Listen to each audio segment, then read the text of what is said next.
Welcome to the first state foreign operations hearing of the FY24 appropriations process. Each member of this subcommittee will have 7 minutes for questions. Those present will be called in order of seniority, followed by members in order of arrival, alternating sides, of course, between the parties. If you miss your turn and later come back and rejoin, I will do my best to insert you at the appropriate time, and we will have a second round of questions, time permitting. Mr. Secretary, it's great to have you with us again. We have a lot to cover, but let me briefly first mention that tomorrow is the one-year anniversary of the passing of a dear friend, Secretary Madeleine Albright.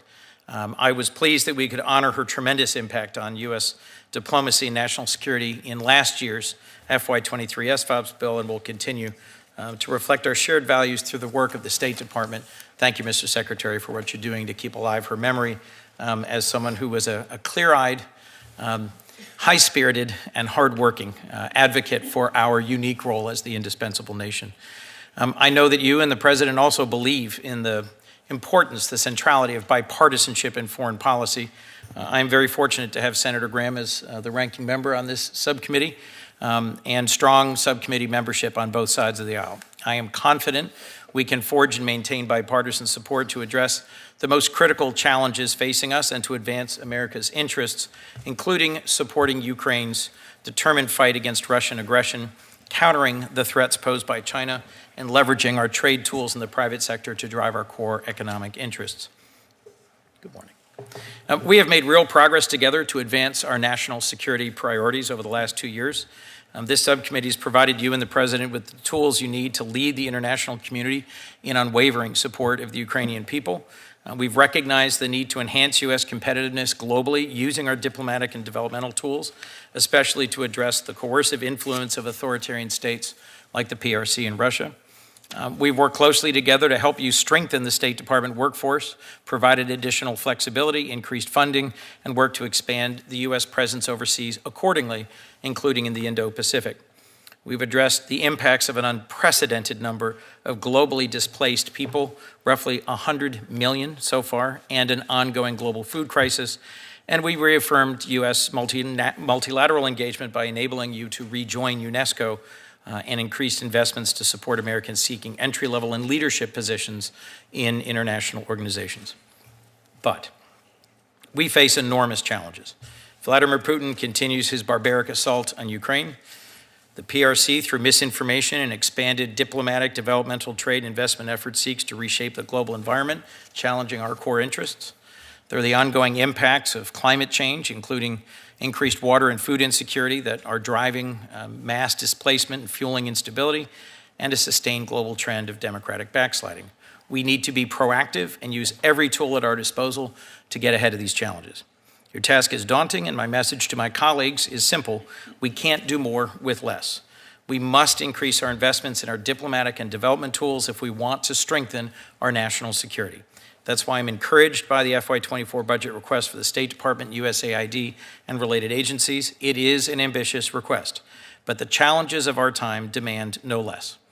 We look forward to discussing the details with you, including your highest priorities, as we consider how best to support the Department's critically important people, programs, and operations. Thank you, Mr. Secretary. Senator Graham. Thank you, Mr. Chairman. I want to also welcome Senator Collins and Senator Murray. They've done a good job of getting the committee back in business. We're going to do markups. We're having hearings. We're going to do markups. We're going to become appropriators again, and that is welcome news to me. As to the budget request, it is ambitious. We got to deal with the House eventually.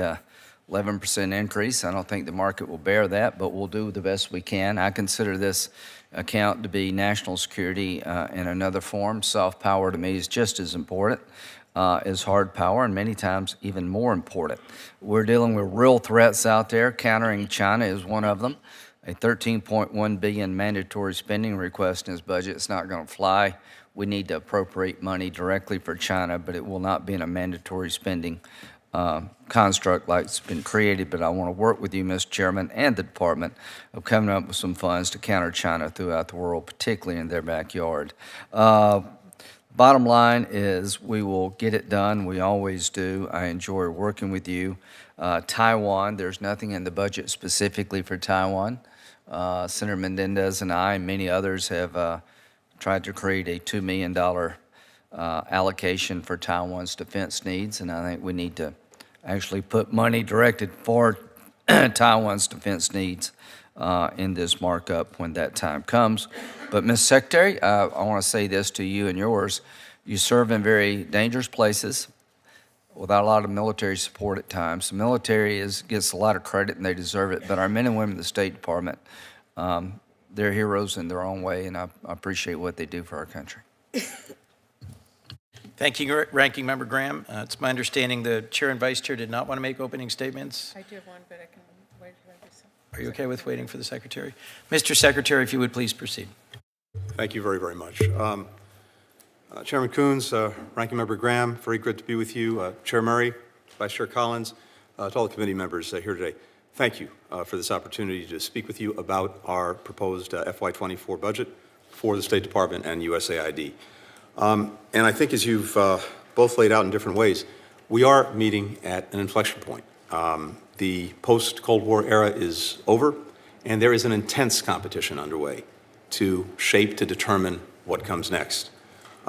We, the United States, have a positive vision for the future, a world that is free, that is secure, that is open, that is prosperous. And it's our belief that the budget that we put forward will help advance that vision and deliver on issues that actually matter to the American people, particularly by preparing us to effectively meet two broad sets of challenges. The first is the challenge posed by our strategic competitors, the immediate acute threat posed by Russia's autocracy and aggression, most destructively, of course, through its brutal aggression against Ukraine, and the long-term challenge from the People's Republic of China. The second set of challenges is really posed by shared global tests, including the climate crisis, migration, food and energy insecurity, pandemics, all of which directly impact the lives and livelihoods of Americans and people around the world. With this committee's leadership and support, including through the FY23 Omnibus, the United States is in a stronger geopolitical position than we were 2 years ago. Hence, our ability to deal with these challenges, I think, has been enhanced. We have drawn enormous power from investments that we've made in our own economic strength and technological edge at home, including through the Infrastructure and Jobs Act, the CHIPS and Science Act, the Inflation Reduction Act. The unmatched network of alliances and partnerships has never been stronger. In fact, we've been building on it, not only strengthening existing alliances and partnerships, but building new coalitions of countries and other institutions that are fit for purpose. We're expanding our presence in critical regions like the Indo-Pacific. We're leading the unprecedented coalitions to confront aggression and address humanitarian challenges around the world. The 24 budget request for the State Department and USAID meets this moment head-on. This budget will sustain our security, economic, energy, and humanitarian support for Ukraine to ensure that President Putin's war remains a strategic failure. It will strengthen our efforts to outcompete the PRC. President Biden is firmly committed to advancing a free and open Indo-Pacific, which is why this proposal asks for an 18% increase in our budget for that region over FY23. The budget contains both discretionary and mandatory proposals, and we're happy to talk about why we proceeded this way, for new innovative investments to outcompete China, including by enhancing our presence in the region and ensuring that what we and our fellow democracies are able to offer, including maritime security, disease surveillance, clean energy infrastructure, digital technology, is more attractive than any alternative. The budget will help us push back on advancing authoritarianism and democratic backsliding by strengthening democracies around the world, including through supporting independent media, countering corruption, defending free and fair elections. And it will allow us to pay our contributions to international organizations because we need to be at the table wherever and whenever new international rules that affect the livelihoods of our people are being debated and being decided. The budget will allow us to continue leading the world to addressing these global challenges, from food and energy insecurity to climate and health crises. And just on that last point, as you all know, we're celebrating now the 20th anniversary of PEPFAR, which I think is one of the greatest achievements in our foreign policy over the last decades. It's helped us save 25 million lives around the world. This budget will help us continue the fight against HIV/AIDS while advancing health security more broadly through a new Bureau of Global Health Security and Diplomacy, which I look forward to working with Congress to establish this year. The budget will advance our efforts to modernize the State Department, including by expanding our training float, updating our technology, carrying out diversity, equity, inclusion, and accessibility initiatives, including to make our overseas missions more accessible. I'm grateful for the progress we've already made together, including Congress's support in updating the Secure Embassy Construction and Counterterrorism Act and Accountability Review Board to give us some of the flexibility that we need to open new missions and better manage the risks that we face. We know there's more to do, and we're looking forward to working with Congress to accelerate these modernization efforts so that the department can better attract, better retain, and support a first-rate workforce as they advance our interests in what is a very complex and fast-moving world. Finally, the budget will further a personal priority for me, and I know for many of you, and that is supporting Enduring Welcome, our whole-of-government effort to resettle our Afghan allies. Keeping our promises to those who served alongside the U.S. remains an unwavering priority. This budget will help us continue to make good on that commitment. When I took on this role, I committed to doing my part to try to restore Congress's place as an equal partner in our foreign policy making.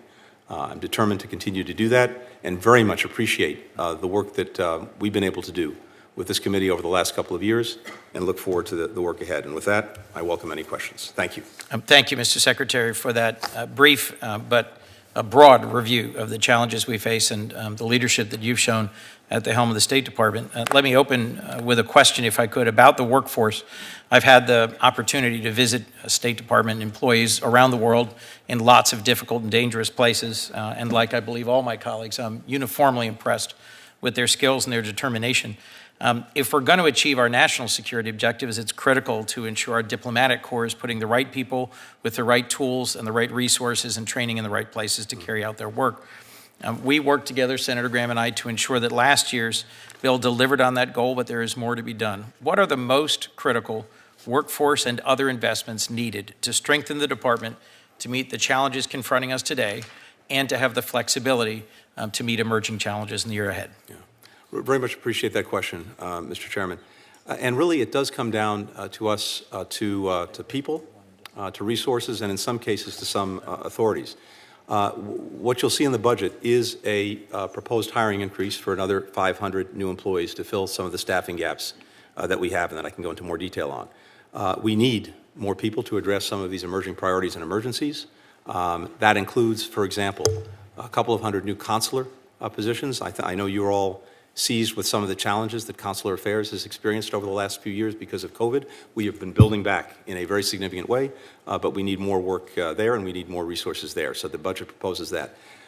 We need an additional number of civil and foreign service employees to scale up the Indo-Pacific strategy and to outcompete China, to strengthen our outreach, to fully staff, for example, new missions in the Pacific Islands, something else that we can talk about.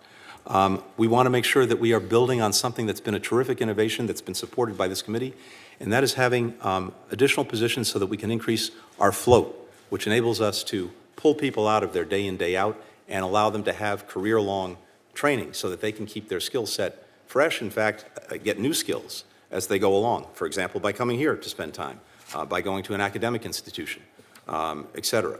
We're requesting, in addition, new management hires. This is critical because where the rubber meets the road in the department, as in so many other institutions, is particularly our mid-level management. And we have terrific management people in the department, but what you know and what you'll see is that people who don't actually come up through the management silo in the department are nonetheless called upon at different stages in their career to exert management skills. We need more there. We have money there to make sure that we're protecting our missions and our diplomats, and I commend that to you. We have to keep pace with increased security threats and costs, the growing overseas presence, as I said, in the Pacific Islands. We hope to reopen the mission in Libya, something we want to work with you on. That's going to require some funding as well. We have significant funds as well to make sure that we are up to speed on cybersecurity. We have all been challenged across government by this, and we have to make sure that we have the funding to do that. There are a number of authorities as well, Mr. Chairman, that we can get into, and I'm also happy to share with you that would be very helpful. It would be very useful to us to have a new funding account for the Enduring Welcome operation to consolidate up to about $2.5 billion in existing funding for relocating our Afghan partners. There is some personal services contractor authority we need to hire more domestic personal services contractors. We can get to that.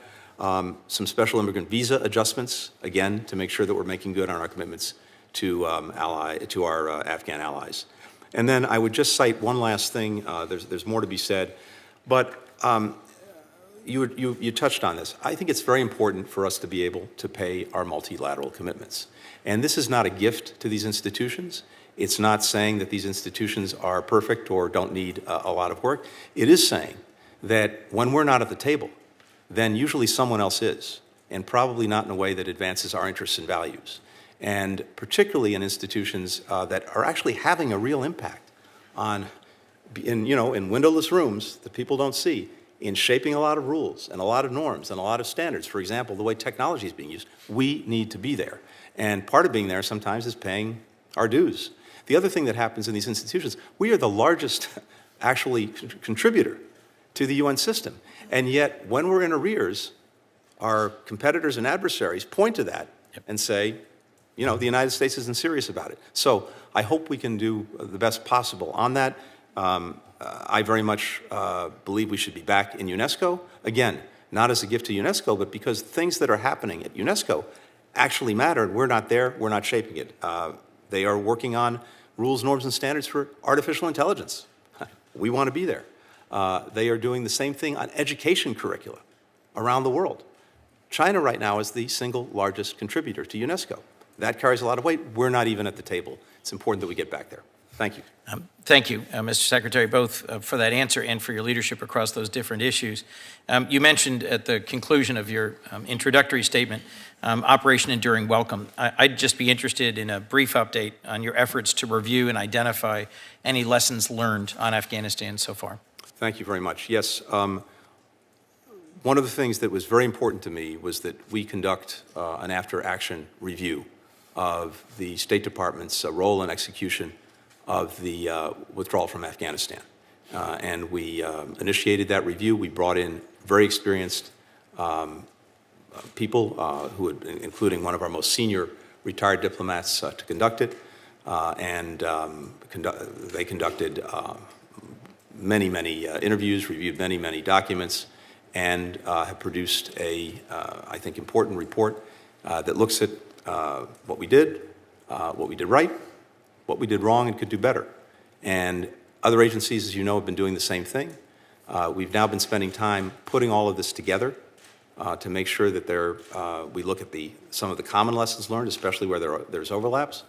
And I am committed and determined to make that information available to Congress. And we will do that. We will do that by mid-April. So I can tell you today, you'll have the after-action review. We will share the findings and find the appropriate mechanism to do that within the next 3 weeks. Great. Thank you, Mr. Secretary. Your opening, you referenced your commitment to including consulting with Congress and including us in the foreign policy making process, and this is a good example of that work. I have long questions I look forward to asking about the Development Finance Corporation, the Global Fragility Act, but I'll just ask one and then turn to my ranking member. We're in the middle of a global food crisis. According to the World Food Program, pre-pandemic, there were 135 million people in more than 50 countries who were facing hunger. That has gone up to 345 million people across more than 80 countries today. It's fueled by conflict, climate change, COVID-19, and as the war in Ukraine grinds on, shocks in terms of prices of food and fertilizer are driving millions to the edge of starvation and increasing instability. What's the department doing to increase contributions from other donors to help tackle this challenge? And what should the international community be doing differently in order to improve the resiliency of communities facing food insecurity for the long term? Thank you, Mr. Chairman. I've got to say, I very much appreciate the leadership of this committee, particularly you, Senator Graham, on this issue, and others. I'd say quickly two things. First of all, we have to tackle two aspects of this problem. We have emergency situations that demand an emergency response, where people need food now. And back in May, we gathered together countries from around the world at the UN Security Council to focus them, not just us, on the specific things that they can do and we can do to make sure, to the best of our ability, that food is getting to people when they need it. And of course, as you know very well, we've had an almost perfect storm that's built up between climate change, between COVID, and of course conflict, and now exacerbated dramatically by Russia's aggression against Ukraine. Ukraine, breadbasket to the world. That grain was taken off the market by the Russian aggression. I'm very glad that through the work of the United Nations and Turkey, we were able to get the Black Sea corridor going, but that's a fragile thing. It's made a difference, but it's fragile. So there's the emergency assistance. We've significantly increased our own contributions. As you know, we provided about $13.5 billion going back to the Russian aggression over the course of 2022. We've gotten other countries to step up and increase their contributions. World Food Program, Food and Agricultural Organization, the UN Fund. That's one critical piece of it. But again, as I know you know very well, the other piece that's critical, and what I hear, and I know you hear from our colleagues around the world, especially in Africa, is that as focused as they are on emergency assistance, what they really want is investment in their productive capacity. And this is absolutely critical to making sure that they have sustainable agricultural production and that they ultimately can feed their own people and actually feed others. There is tremendous potential in Africa. Let me just cite one thing that we're doing, and we have in the budget a significant fund for this. To me, one of the most exciting things, building on and adding to the Feed the Future program that AID and the State Department run, is something that we have, I think you know, one of the leading agronomists in the world at the State Department, Dr. Carrie Fowler. One of the things that we've learned in recent years is that the two most determinative things to having sustainable food production capacity comes down to two things: soil and seeds. If the soil quality is bad, you can throw as much fertilizer on it as you want, it's not going to work. We now have the ability to map the quality of soil pretty much anywhere, including throughout Africa, determine where it's good, where it's bad, what needs to be done to improve it. And we have a program there. The seeds, if they're not resilient to drought, to climate, to other things, again, doesn't matter. We have the capacity to do that, to provide resilient seeds for nutritious crops. So I think what you'll see in the budget, is the beginnings of an important program to provide for that. Thank you, Mr. Secretary. That's a topic of interest to both of us. Let me now turn to my ranking member, Senator Graham. Yeah, I really want to work with you. I think what you said is absolutely spot on. I talked to Larry Ellison from Oracle. He's created a new school, I think at Oxford or Cambridge, can't remember, about food security. So there are a lot of people interested in making sure people can feed themselves, and, it's soil, seed, and water. You got to have water. So anyway, look forward to working with you on that. Are you familiar with the ICC arrest warrant that was issued against Putin? Yes. Do you think that's sound? I think we've all seen, Senator, the atrocities and war crimes committed in Ukraine. We believe strongly, as we said from the outset. I think the president said he thought that was a sound approach. There needs to be accountability. Yeah. And the ICC is... What do they want to arrest him for? The focus as I understand it, the focus is on the, in effect, abduction of children from Ukraine, taking them to Russia, giving them to So let's just stop for a second. There's an arrest warrant for Putin by the ICC for kidnapping children in Ukraine and taking them to Russia. Is that pretty much it, right? Yep. If Putin came to the United States for whatever reason, would we turn him over to the ICC?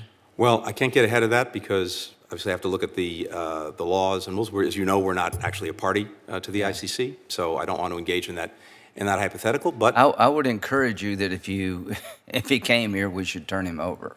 Now, I don't think he has any plans to travel here soon. Yeah. Well, would you encourage our European allies to turn him over? I think that anyone who is a party to the court and has obligations should fulfill their obligations. Okay. Are you aware that the Congress, 100-0, which is pretty rare around here, supported the idea of declaring Russia a state sponsor of terrorism under U.S. law? Yeah. I don't know much more we can do to help you in that regard. Do you intend... Could I just say on that? And I appreciate it.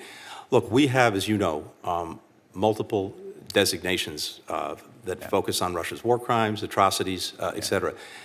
The SST brings with it also, I think, potentially some unintended consequences. So here's my question. Yeah. Are you going to designate Russia a state sponsor of terrorism under U.S. law? Do you intend to do that? What we've been doing, Senator, as you know, I think, is working with you to look at a new designation that would go to Well, crimes of but aggression. we've sort of failed in that endeavor, and since we started, an arrest warrant has been issued. What more do you have to do to be a state sponsor of terrorism? China, the meeting with China and Putin, would you consider that a marriage of convenience or a strategic alliance? Perhaps a combination of both. I think you do have a partnership. Remember, as you know, right before the Russian aggression, they met. They talked about a partnership with no limits. So let's just break that down a bit here with no limits. The world is trying to put a cap on Russian oil. Western world, is that correct? That's correct. I think China just agreed to buy oil as much as Russia can supply. They're undercutting our efforts there. Do you agree with that? They are, although what we've seen is two things, Senator. With the oil cap, we've tried to accomplish two goals. Yeah. One, reduce the revenues that Russia is getting from selling energy, but at the same time keep enough energy on the market so that we don't have a crisis. I think we've largely accomplished that goal. Russian oil revenues are down as a result of this, about China $1.5 billion has made a a month. pledge to buy all the Russian oil they can buy, right? Not at the cap price. Well, we'll see at what price they actually buy. The bottom line is China's working against us when it comes to Russia. Do you agree? I think their diplomatic support, their political support, and to some extent material support for Russia certainly goes against our interest in bringing this war to an end in a way that is You just publicly said that you had reason to believe that China may be considering providing lethal aid to Russia. Is that correct? That's correct. If you provide lethal aid to a state sponsor of terrorism, that would be considered material support under U.S. law. Is that correct? I believe that's correct. Okay. Don't you think it would be smart to tell China you provide lethal aid to a state sponsor of terrorism? They may be more deterred than if we just remain silent about that.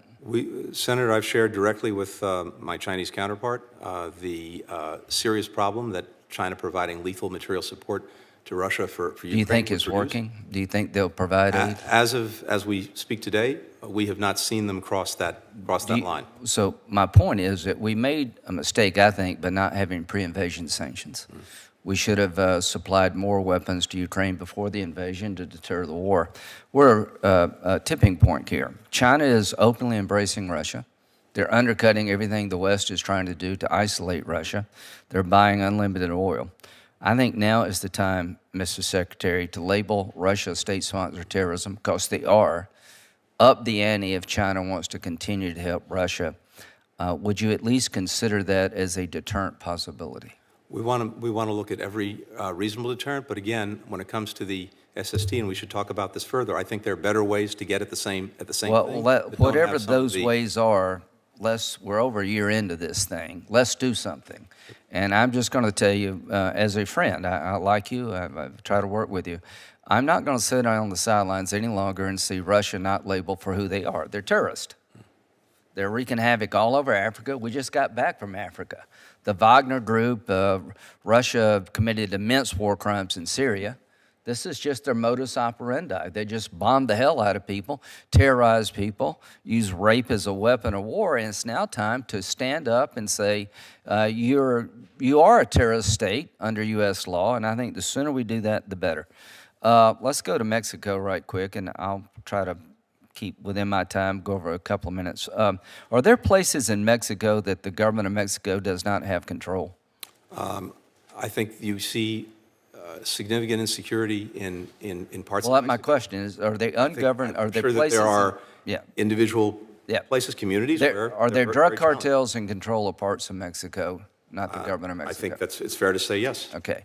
Do you agree with the following statement, that fentanyl coming from Mexico is killing Americans by the tens of thousands? It is, and it's also killing Mexicans. Yeah, well, do you agree it's now time to change our policy because it's not working, or do you think it is working? I think that, Senator, first of all, you're exactly right about the insecurity in Mexico. As I said, the Mexican people themselves are the #1 victims of that insecurity. The Mexican government. Are more Mexicans dying of fentanyl poisoning than Americans? Currently, no, but it's a growing problem. So how many have died in Mexico from fentanyl poisoning? I don't have the exact numbers. Well, I'm sure 70,000 died last year that's correct. alone in the United States. Do you believe our policies toward drug cartels and fentanyl coming from Mexico, that those policies are working? They need to do more. They need to be more effective. Here's one way we can do that. One way we can do that is making sure that we have, for example, the technology on our borders to detect and intercept the fentanyl. 96% of the fentanyl coming to the United States is coming through legal ports of entry. We have the technology that can catch a lot of that. Yeah. We need to deploy it faster. That's exactly. How about this idea? Rather than just interdicting at the border, we go to the source and declare Mexican drug cartels foreign terrorist organizations under U.S. law. Mm-hmm. Would you consider that? Yes, we'd certainly consider that. And that would help us with China, because if you provide material support to a foreign terrorist organization, mm-hmm. you could be prosecuted in U.S. courts. They're also transnational criminal organizations, and that brings with it that's what they are today. It's not clear to me that again, that we would get additional tools or authorities. It's worth pointing out. We would with China, Mr. Secretary. TCOs cannot, material support doesn't bring you in U.S. courts. FTO, material support for an FTO would capture you in U.S. courts if you're a China company. So please consider that. I would say our policy is not working. I want to introduce a map. This is travel advisory map of the State Department. Tells you where to go and not to go in Mexico.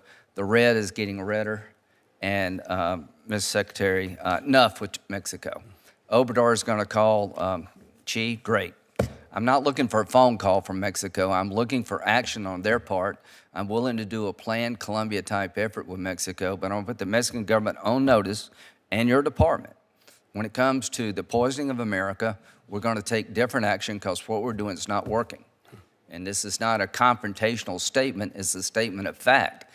They're killing more Americans from being poisoned by fentanyl from Mexico than we lost in the entire Vietnam War over a decade in a single year. And the leading cause of death in America from 18 to 45 is fentanyl poisoning. Enough is enough. I absolutely share your, your priority and focus on that. Thank you, Mr. Secretary. Chair Murray. Well, thank you very much, Chair Coons and Ranking Member Graham. I'm really glad to join you as we kick off this subcommittee hearing on President Biden's budget request. We're really lucky in the Senate to have a chair and a ranking member on this committee who both really know their stuff when it comes to foreign policy and are so similarly committed to finding common ground for the good of this country. These hearings provide a really important opportunity for us to assess our country's needs as we write our funding bills for the year ahead. Vice Chair Collins, who's here today, and I have made very clear we want to return to regular order, a goal I know that both you and the ranking member share, and many of our colleagues do as well. We have a responsibility to work in a timely way to write funding bills that will build a stronger economy, make our communities safer, and ensure we stay ahead of our global competitors. I think we all know that getting this done through regular order for the first time in years will be no walk in the park, but it will be worth it. So I'm really glad to have both of you as partners in this effort, and I look forward to working with everyone on this subcommittee to provide the robust funding that these issues deserve. Now, this hearing offers an important reminder that when it comes to keeping our nation safe and competitive and secure, defense spending is important, but it is only one part of the equation.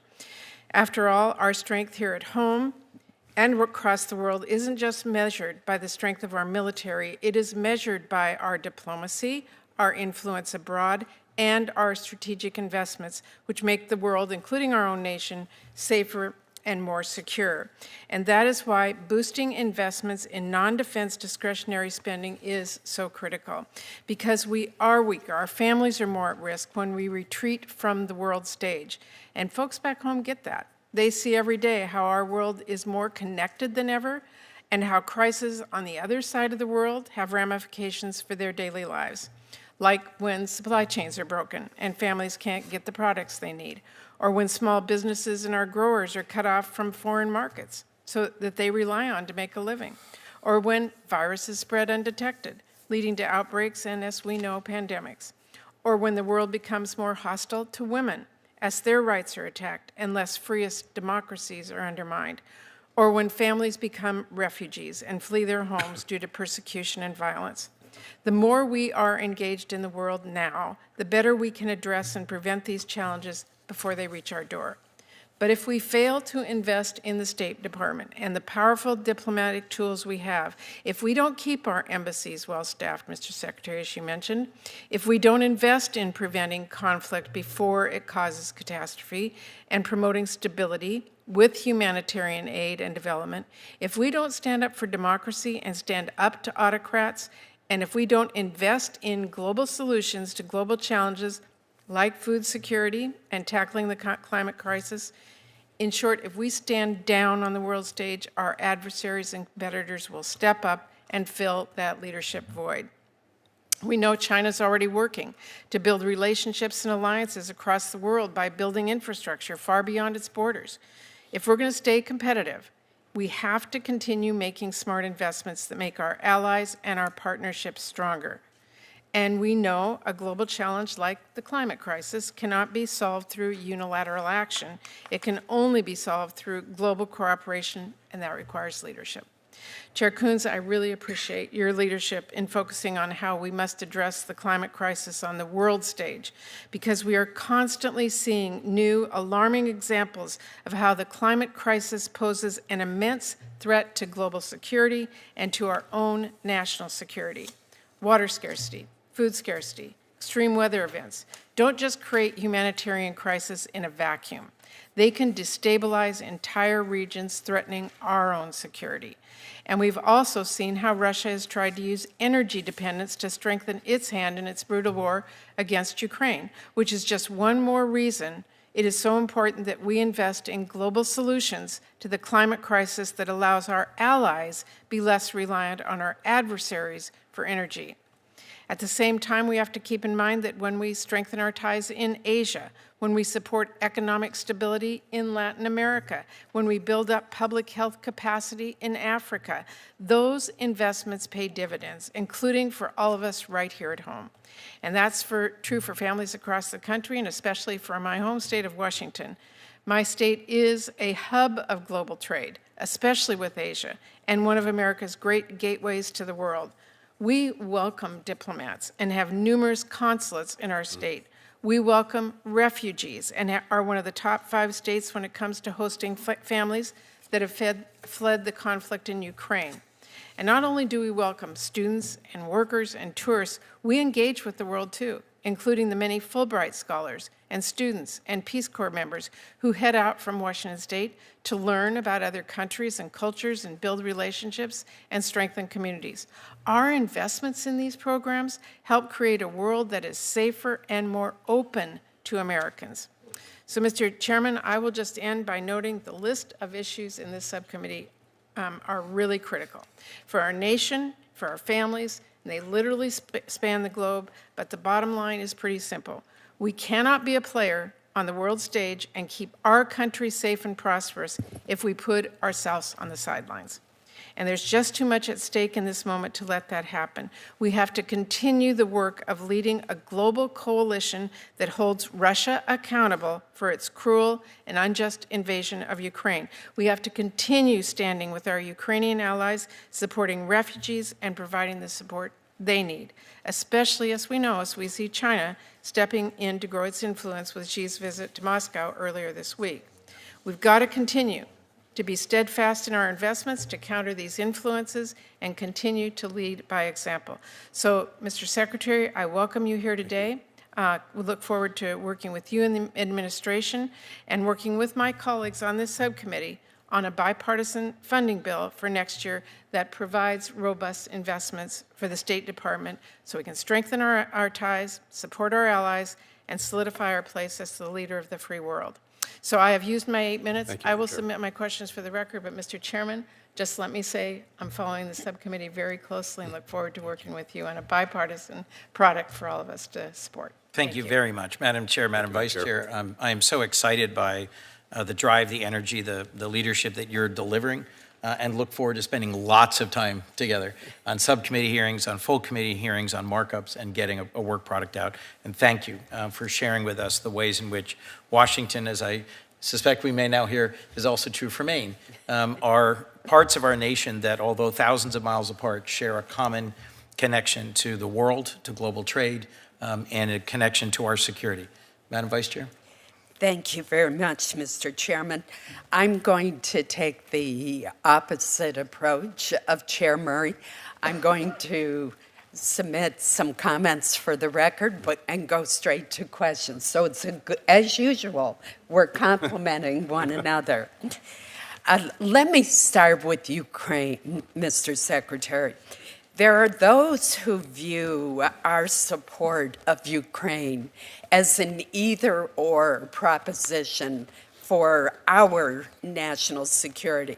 And they argue that either the United States focuses on pushing back Russian aggression in Ukraine, or the United States focuses on countering the rising influence of China. I don't agree with that assessment. I view the two challenges as interconnected and believe that Russia and China are working in concert to reshape the international order to our disadvantage. Two questions for you. First, what message would it send to China and Russia were we to abandon Ukraine at this point? And second, please articulate the case for why our involvement in Ukraine is in America's national interest. Madam Vice Chair, thank you very much for that question. First of all, I fully agree with you. And let me put it this way. Because it does go, and in effect, the second part of your question actually goes right to the first part.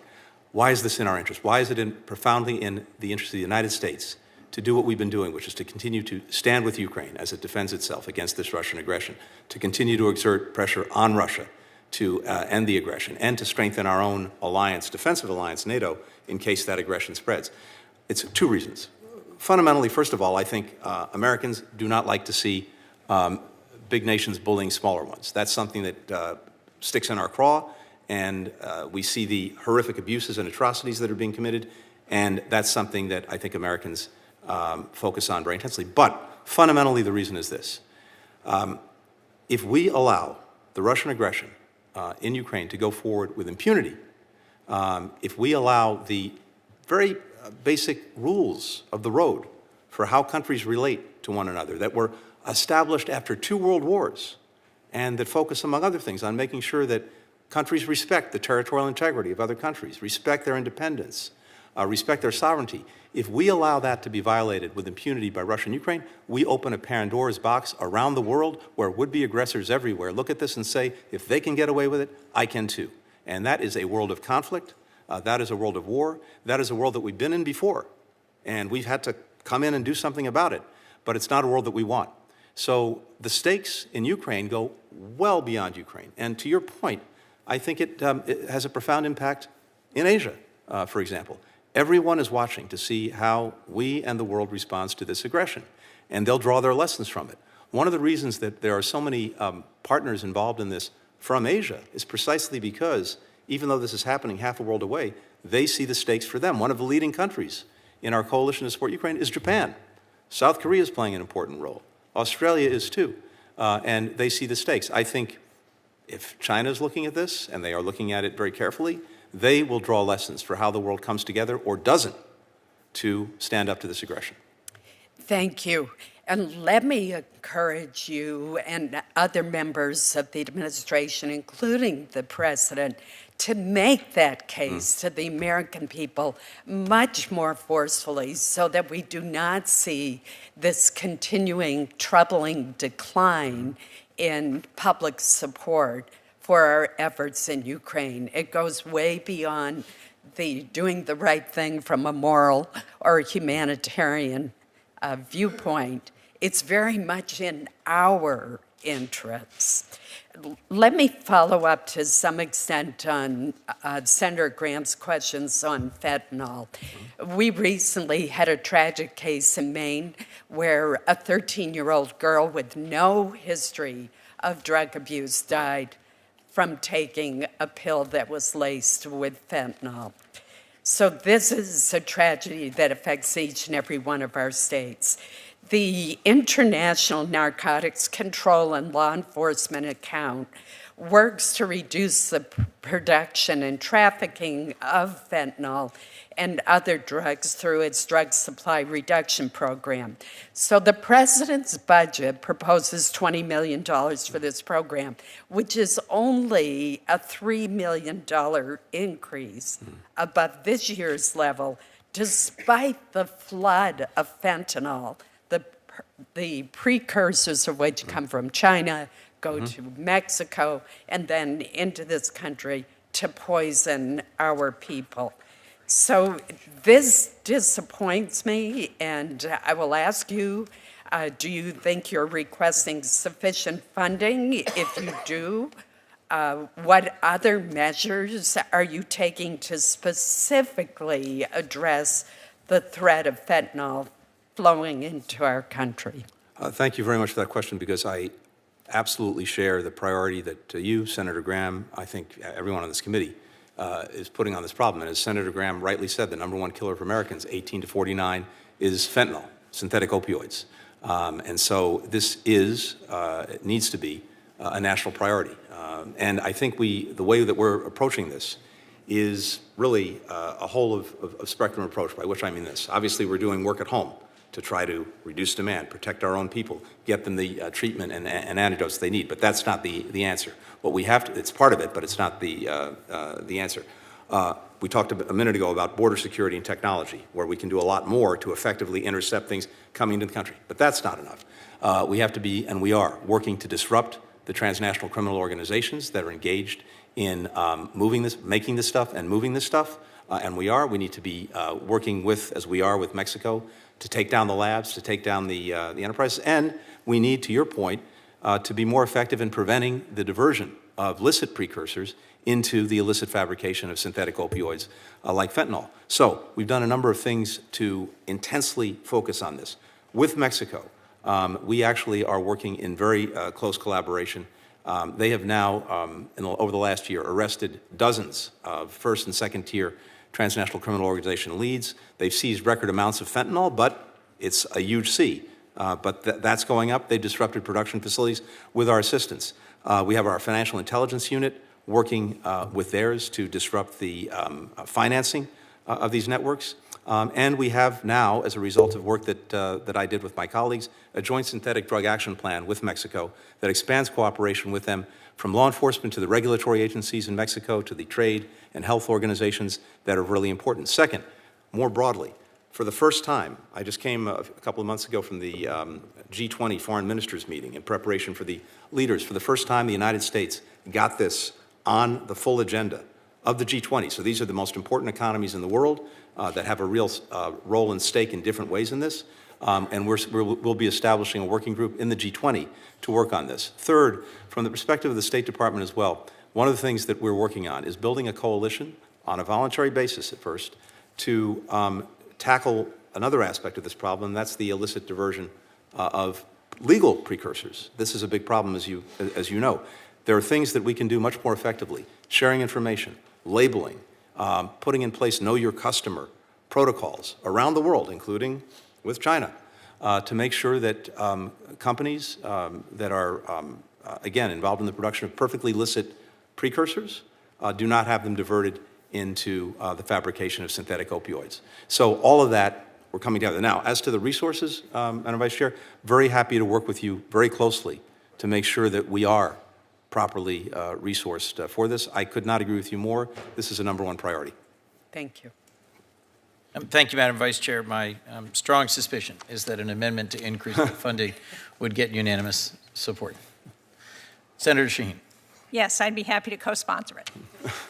Mr. Secretary, thank you for being here. And I want to begin by thanking the State Department and the President for your requests in the budget to support those people who have been affected by anomalous health incidents. As we know, that continues to be an issue for people affected, and I appreciate the continued work of the State Department. I was also pleased to see the President's budget include 20,000 additional special immigrant visas for our Afghan allies. You mentioned that as part of your remarks. And I understand the department has undertaken an effort to review our withdrawal from Afghanistan last year. I hope that that is a review that also considers the implication on Afghan women and girls who have been, once again had their rights stolen by the Taliban regime after our departure, who are not, as we've heard, have real concerns about what their future holds. So can you give us an update on this effort, and is it going to be shared with the members of Congress? So for the after-action review, and I think I mentioned at the very start, just before you were here, yes. In short, yes, we have been working on that review. This was a commitment that I made very early on after the withdrawal to make sure that we learned the lessons from our part in that, what we got right, what we got wrong, what we need to learn from it. We brought in very experienced retired senior Foreign Service officers to run that process. We did that. Other agencies have done similar efforts. We've been working in recent months to bring all of that together to understand what the common lessons learned should be. Bottom line is this. We will be making those reports available, sharing that information with Congress within the next 3 weeks. You wouldn't like to preview what it's going to say, would you? Well, I don't want to get ahead of it, except to say that we have been looking at, just from the perspective of the State Department, I obviously can't speak to other agencies, about how we can be more effectively organized to deal with complex emergencies in advance. And we've definitely learned lessons from this experience that I think can make us more effective going forward. But we will share in detail what we've learned. Well, thank you. I look forward to seeing that. And one of the places where I think that kind of a more coordinated strategy would be really important is in the Black Sea region. And the invasion of Ukraine really pointed out, with the closing of shipping lanes and the impact on food security globally, just how important that region is. And as I'm sure you're aware, we had language in the last omnibus and defense authorization bill to ask the administration to develop a comprehensive approach to the Black Sea. I think it should include not just national security issues, which we saw with the downing of our drone, how important those are in the region, but also economic and democracy support for what's happening in the region. So can you talk about where the administration is in developing that kind of a strategy, when we can expect it, and how it's helping us think about our approach to the region? Senator, I very much appreciate your focus and leadership on this. And bottom line up front, we will produce that strategy. I think there's actually a deadline in the legislation of June, and we will produce it by then.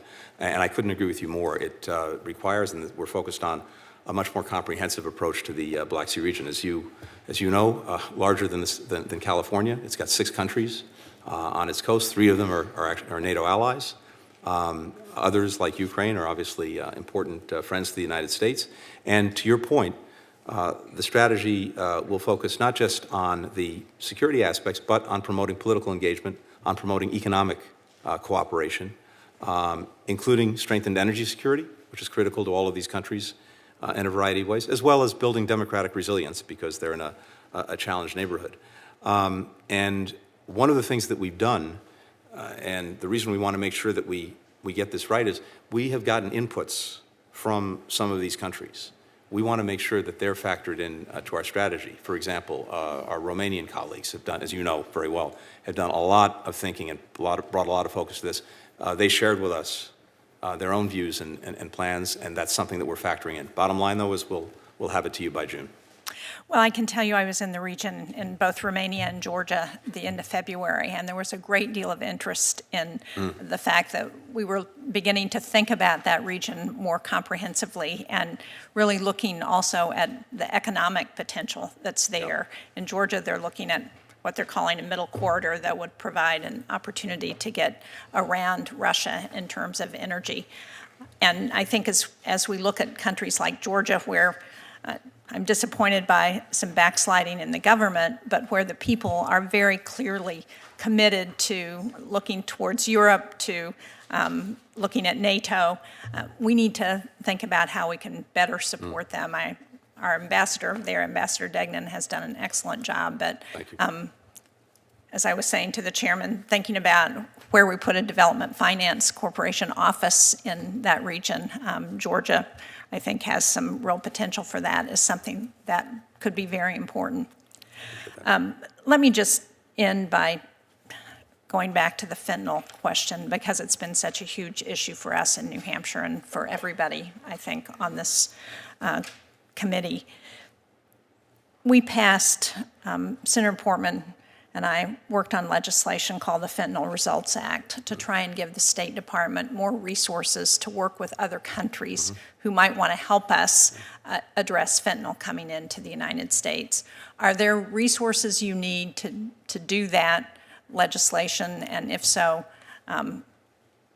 what do you need? Let us know what you need so that we can ensure that that happens. I'd really welcome working with you on that, because indeed, one of the things that we're doing is working to build a coalition of countries that can work together more effectively to deal with this challenge internationally, particularly, again, when it comes to the diversion of illicit precursors into illicit production of fentanyl.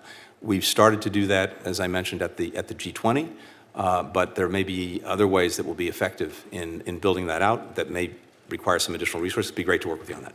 Thank you. Thank you, Mr. Chairman. Thank you, Senator Sheen. Senator Rubio. Thank you, Mr. Chairman. Thank you for coming in. We appreciate it. It strikes me, I know you like history. Is that was that one of your majors? Did you study that? Yep. Yeah. And I think history is always instructive. One of the things that's most interesting about history is if you look back at these pivot moments in human history, the people that lived through them didn't realize that's what was happening. When you're living a hinge moment in history, you know, you're busy with everyday life and everything else that's going on, and sometimes you don't entirely perceive it. So I'm pleased, as I read the beginning of your statement here, and I heard it before I came in on the broadcast, you wrote, "We meet at an inflection point. The post-Cold War world is over, and there's an intense competition underway to determine what comes next." So it's an acknowledgement that this is not what it was like 10 years ago, 5 years ago, very different. And that's important.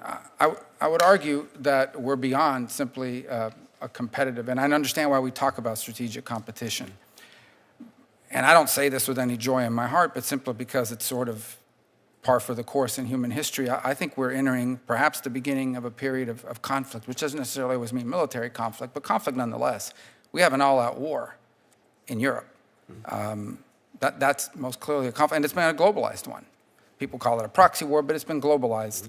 We saw that very clearly yesterday with Xi's visit to Moscow, but beyond that, sort of the way the world is aligned in different ways. We have seen the rise of, by necessity, militarization. Germany, Japan, nothing that we're against, frankly, because given the necessities of the world, but this post-Cold War, post-World War II order in which both countries decided that they were going to be less martial, less military, necessity has changed it for both of them.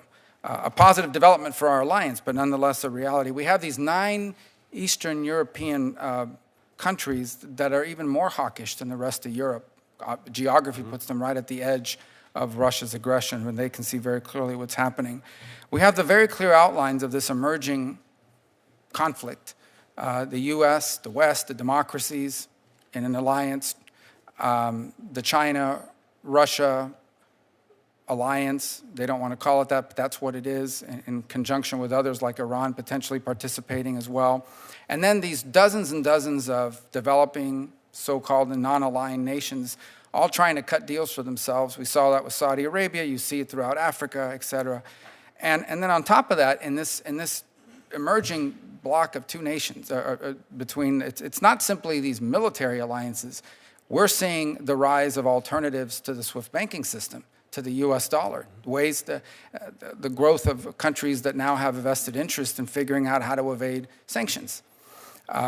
You see supply chain diversity. Europe is diversifying where it gets its energy, and the rest of the world is diversifying, because I think there's the understanding that the market is responding to the fact that we're entering a period of conflict. It is in that vein, given all of that, that I'm really concerned about whether we can continue to afford to do some of the things that we're doing. I don't mean from a dollar standpoint, but from a geopolitical standpoint. So, for example, last summer, the State Department released a report attacking the Solomon Islands for their stance on same-sex marriage. It alienated their partners there. The next week, they signed a mutual security agreement with Beijing in the Pacific, and the prime minister declined to participate in the commemoration of the memorial marking the Battle of Guadalcanal. That's just one example. I mean, I could take 10, 15 minutes to go through each of these here and point to different such places where we've sort of aligned ourselves in that way. Haven't we now reached a point where, frankly, we have to understand we are entering a period of geopolitical competition bordering on conflict, diplomatic conflict, economic conflict, and God forbid, but potentially military conflict, and as a result, need to govern ourselves accordingly. Not that these values or whatever our values may be don't matter, but our approach has to look very different than it did 5, 10, 15 years ago when, frankly, the U.S. was the world's sole superpower, and we had, in many cases, the luxury to be able to go through and do some of these things. Because it's not that these issues don't matter, it's that none of these issues are going to matter. If 15, 10, or 5 years from now, we live in a world in which the dominant economic, military, and technological power in the world is in the hands of authoritarian regimes who frankly resemble what the vast majority of human history looks like, and that is led by despots, where there are no individual rights, and all these things that have made not just our prosperity and freedom possible here, but the world a better place. Isn't it time for us to view the world through the lens, frankly, of the beginnings, the early stages of a geopolitical conflict? Senator, I share your basic analysis, and I think that, in a sense, that's exactly what we're doing. We have worked from day one to do two things, foundational things. One is to support important investments in ourselves, which I talked about a little earlier, to make sure that we're as strong and competitive as we can be. And I think thanks to Congress, we've made those historic investments. And the CHIPS and Science Act is maybe the best example. But second, we have worked from day one both to re-engage, rejuvenate, and strengthen our existing alliances and partnerships, but also build new ones, new coalitions of countries and even beyond countries that are fit for purpose in dealing with different parts of the challenge that I think you described very, very well. Just to give you one quick example, when we're dealing with the challenge posed to supply chains around the world, to make sure that we have and benefit from diversified and resilient supply chains, we brought together countries in a coalition to do that, in many cases, near shore and friend shore, to have early warning systems in place if they're being disrupted, and also through something called the Mineral Securities Partnership, make sure that the United States and like-minded countries are focused on ensuring that we're able to invest in effectively some of the critical minerals that are so important to so much of what we're doing. When it comes to our engagement in the Asia-Pacific region, the Indo-Pacific, we have put that on full throttle. We've reopened an embassy, as you know, in the Solomon Islands. We're looking at other places in the Pacific Islands where we can make sure that we're present in ways that we haven't been in recent years, precisely because we are engaged in a competition. And I could go down the list of different collections of fit-for-purpose partnerships that we built to deal with exactly the world that you're describing. I do think, and you said it, that as we do that, the values that unite us are also hugely important to the strength and solidarity of these alliances and partnerships. Now, not every country that we need to be working with is in the same place that we are. I think we recognize that. And we need to make sure that we're adjusting and flexible enough for that. The last thing is this. There are a number of countries that are looking, as you know, very carefully at what's happening, making their own decisions, in some sense making their own bets about which direction they're going to go in. And from my perspective, this is less about saying to them, you have to choose, and more offering them a choice. If we're able to do that, for example, in being able to catalyze real infrastructure investment that's a race to the top, not a race to the bottom, they're going to choose us. We also have to have some strategic patience. There are countries that have had long-standing, for decades, relationships, for example, with Russia, where moving away from that, as they want to do, is not like flipping a light switch. It is moving an aircraft carrier. We have to work with them to do that. But I share the basic picture that you've painted, and really welcome working with you to figure out the most effective ways to deal with it. Thank you. Thank you, Senator Rubio. I couldn't agree more that that's one of the core arguments for robustly resourcing the State Department and USAID is to make sure we're meeting this moment. Senator Murphy. Thank you very much, Mr. Chairman. Good to see you, Mr. Secretary. The eyes of the world and the nation are rightly focused on Ukraine, on our broad set of competition challenges with China. The Middle East always gets an outsized share of attention from this country and this Congress. But I want to thank you for the work that your diplomats have done to achieve two preliminary but very important, smaller scale diplomatic agreements in the past several weeks. First, the Windsor Framework, which the United States had a great interest in to make sure that peace is preserved in Northern Ireland ahead of the 25th anniversary of the Good Friday Agreement, and the normalization agreement between Kosovo and Serbia. The team that you have in place in that region is absolutely exceptional, and well, that is the beginning of what we hope is more accommodations between those two countries, a really important step.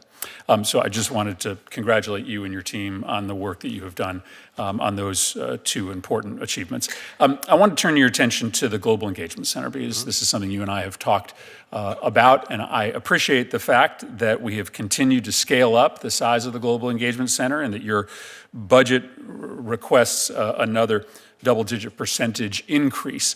I'm of the belief that the GEC needs to take a primary rather than secondary role when it comes to the way in which we counter misinformation around the world. I think often the Department of Defense, which has a budget that dwarfs that of the GEC, doesn't always have the sensitivities that the State Department does about what messages work and what doesn't. But what concerns me more is that we have ahead of us the reauthorization of the GEC. We've got to put it back on the books, and there is really no way to combat Russian misinformation, their propaganda efforts, which are integral to their campaign against Ukraine, or China's efforts to expand its reach without the GEC. So I just wanted you, I want to sneak in at least one more question, but ask you for a minute to talk about what impact it would have if we were not able to extend the GEC's authorities beyond the end of 2024. Yeah, really, thank you for raising that. Also, thank you for your leadership on this. And this is a front in the conflict that Senator Rubio was just talking about. That is information. And we have competitors, adversaries, who are using information, or more accurately, misinformation and disinformation against us virtually every minute of the day and against our allies and partners, both to drive wedges between us and also to misinform publics in profound ways. The GEC, for us, is a critical tool in actually being able to deal with that. And as you know, what it's doing is working with other agencies to direct, to lead, to synchronize, to coordinate our efforts to understand these trends in foreign malign actors trying to spread disinformation and propaganda outside of the United States, and both to understand it, to expose it, to share that information with others, and to help them develop the tools to combat it. We have campaigns through the GEC to, as I said, to expose, to educate, to mitigate disinformation. It is now the premier information sharing platform internationally. For this, we have dozens of countries that are participating with us. Among other things, just to cite a few examples, we've exposed through the GEC Russian websites that have been pushing misinformation, disinformation, including about Ukraine, again, in countries around the world. Disinformation coming from China in third countries about elections, again, about Russia's war of aggression against Ukraine. We have done tremendous work, I think, doing open source mapping of some of the use that China has made of surveillance technology and data collection. Xinjiang, I could go on, but the point is it's a very effective vehicle for doing this, and if we lose that, we are, in effect, disarming ourselves in this aspect of the competition. Hear, and I hope that those of us who have worked in a bipartisan way to support the GEC will continue to do that. I wanted to turn your attention to North Africa for a moment. Senator Coons has led the effort in trying to increase our ability to operate in fragile environments, and there are a number of them in North Africa. One of them is Libya. Your budget requests a 6% increase in worldwide security protection funding for local forces to make sure that we have a diplomatic presence in dangerous places, and few more dangerous places than Libya. But other countries are reopening their diplomatic presence there. Senator Risch and I led an effort to rewrite the Accountability Review Board process to try to give your folks a little bit more reason to re-engage in those fragile places. I just worry that without a presence there in 2023, we're going to have a hard time protecting our equities and a lot of taxpayer dollars that have been spent there. Do you have, with this additional funding that you put in the budget, do you have any timetable for our ability to reopen the embassy in Libya? Senator, I can't give you a timetable other than to say that this is something we're very actively working on. And like you, I want to see us be able to reestablish an ongoing presence in Libya. There's also an important moment where, through the work of the UN envoy, there may be, emphasized maybe, a path forward to moving Libya in a better direction, including getting elections for a legitimate government. And our diplomats are deeply engaged in that, but obviously it would be a lot easier and more effective if they were on the ground day in, day out. So we're working on it. We want to work with you, work with this committee on what would be necessary to support that. And lastly, on Tunisia, I know that you are just as concerned as this committee is about the dramatic turn in Tunisia away from democracy, an 11% turnout in the so-called elections. It seems to me that President Said has made up his mind to move away from a success story of democracy in Tunisia towards a neo-autocracy. It seems that your budget, is a bit of a middling ground, and maybe that's where you want to be, cutting economic funding, maintaining military funding, but then also opening up the possibility of additional military funding if Tunisia, quote, shows signs of a return to democratic governance. I kind of feel like they've made their decision, and I think that our funding and our policy should reflect that. But your budget suggests that you still have hope that Tunisia can return to the rule of law. Is that correct? Hope is always important, but of course it has to be grounded in reality. I've met with President Said on a number of occasions, including most recently, I guess, the Africa Leaders Summit at the end of last year. We're engaged with the Tunisian government. We are indeed concerned about what we've seen over the last year. There's another aspect of this that's critically important that also goes to our budget, which is the most critical thing they can do on the economic side is actually get an IMF agreement. And we've been strongly encouraging them to do that because the economy risks falling off the deep end. So we need to see that, but we also want to see steps taken to put Tunisia fully back on the democratic path it was on. Thank you. Thank you, Mr. Chairman. Thank you, Senator Murphy. One of the things we could do to help with public diplomacy is confirm Elizabeth Allen to be the Undersecretary for Public Diplomacy, but forgive me, Senator Hagerty. Thank you, Chairman Coons and Secretary Blinken. Welcome. It's good to see you again. See you. Number of things to get through, Secretary, so I'm going to move pretty quickly. The first one I'd like to touch on. This past year, Senator Cardin and I passed a law to create the Commission on Reform and Modernization of the Department of State via the 2023 NDAA. This new law authorizes the Commission to conduct a comprehensive review of the State Department and to offer specific legislative proposals for modernizing the department. And funding the Commission will be one of my top SFOP's appropriations priorities this year. Secretary Blinken, if the committee includes an appropriation for the Commission on Reform and Modernization of the Department of State, do you commit to cooperating fully with this Commission on all matters described in the underlying law that created it? In short, yes. And indeed, one of the things I just say very quickly, Senator, is I think we've been looking as well and talking to your team about recommendations for that, and we very much want to make sure that we provide the support Excellent. To do it. We look forward to working with you on it, too. As Senator Rubio mentioned, we do face new and evolving challenges every day, and I think that modernization of the department, I hope, will help us address those challenges. So thank you for that commitment. We'll turn to another area that is very troubling. It's an issue related to our neighbor at our southern border. President López Obrador continues to take arbitrary and punitive actions against U.S. businesses operating in Mexico. So my first question is whether you're aware of the Mexican military's recent seizure of a U.S.-owned deepwater port that's on the Yucatan Peninsula in Mexico. I'm not sure that I'm aware of that particular seizure. When did this happen? It's just recently happened in the past few weeks. Happy to follow up with you on that. I'd like to do that. In that situation, it concerns me that the Mexican government's put its military in charge of constructing a section of the Tren Maya Railway that's near this recently seized port.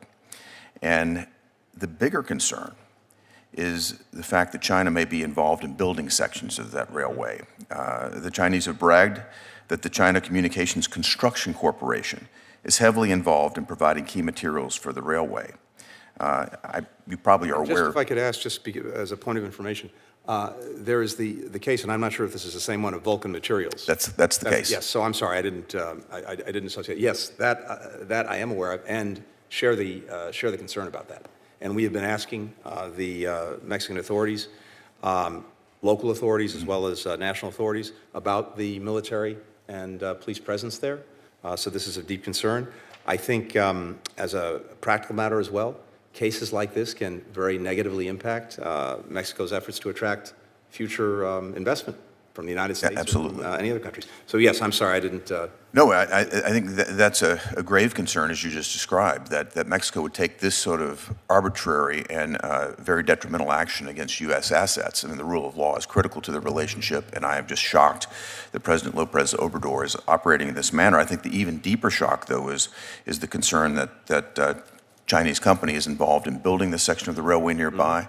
I also understand that this company that they're using is deeply involved in building Chinese military infrastructure. They're involved in militarizing the islands in the South China Sea that China has, poured concrete into the ocean and built.